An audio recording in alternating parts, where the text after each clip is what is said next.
यारवा के छोड़ी के सेनुरा दोसरा के लगवते हमके भूल जाइबू।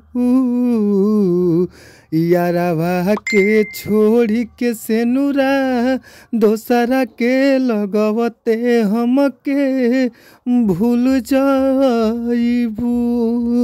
जी हाँ, रउआ सब कैसन बनी जा और आशा न बल्कि विश्वास बा कि रउआ सब मस्त होखब जा, खुश होखब जा। और हम बनी आप सबके भाई बेटा भतीजा गायक व गीतकार नीतीश सिंह। तो रउआ सबके बीच में हम अच्छा माइटर मस्त माइटर लेके आवत रही ना।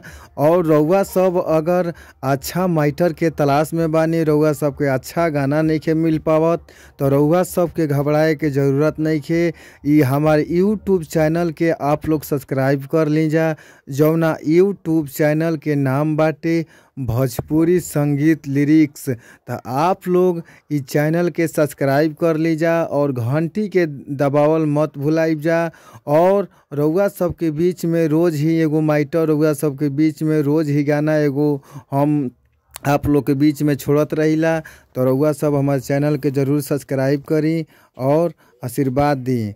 और रउआ सबके बीच में बहुत ही ज़बरदस्त सॉन्ग बाटे और आशा ना बल्कि विश्वास बा कि अगर ये गाना के आप लोग अच्छा से गा देतनी, अच्छा म्यूजिक बनवा देतनी, तो आशा ना बल्कि विश्वास बा कि गाना आप लोग के बीच में ज़रूर बाजी। तो आई जा आप लोग के बीच में मुखड़ा बाटे, आप लोग ध्यान से सुनब जा, गौर से सुनब जा और देखी जा। मुखड़ा बाटे जहाँ 2 बार लिखल बा, जो 2 बार आप सबके गावे के बा। देखी जा कैसे बा, कहे के भाव बा। हमारा से वादा के दोसरा के बहिया में झूल जाइबू।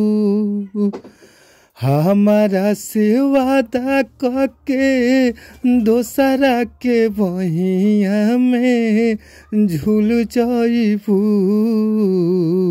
यारवा के छोड़ी के सेनुरा दोसरा के लगवते हमके भूल जाइबू। यारवा के छोड़ी के सेनुरा दोसरा के लगवते हमके भूल जाइबू। तो आप लोग ये गाना के अगर चाहतनी तो आप लोग हमारी नंबर पर संपर्क करी जा। आप लोग के हमार मोबाइल नंबर बाटे और आप लोग के बीच में ही ऊपर स्क्रीन पर नंबर बाटे। तो हमार मोबाइल नंबर बा 98 350 77 203। तो रउआ सब एक बार ज़रूर कॉल करी और बहुत ही कम चार्ज में आप लोग की गाना दिहल जाई। तो रउआ सब लेट ना करी, ज़रूर एक बार कॉल करी और हमारे चैनल के आशीर्वाद दी। अगला वीडियो में फिर मिलल जाई। थैंक यू सो मच, धन्यवाद।